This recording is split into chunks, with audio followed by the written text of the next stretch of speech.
আসসালামু আলাইকুম। আমি একটা গজল গাইবো, আপনারা শুনে যাবেন গজলটা। ভালো লাগলে লাইক, কমেন্ট, শেয়ার, সাবস্ক্রাইব করে দিবেন।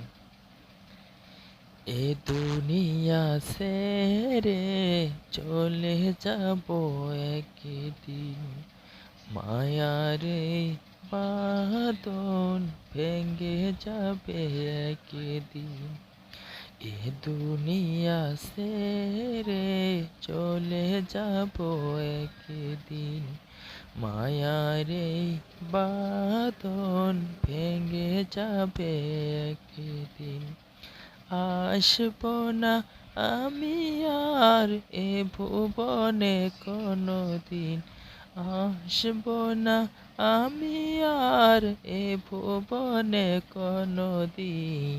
এ দুনিয়া ছেড়ে চলে যাব একদিন, মায়ার এই বাঁধন ভেঙে যাবে একদিন, মায়ার এই বাঁধন ভেঙে যাবে একদিন।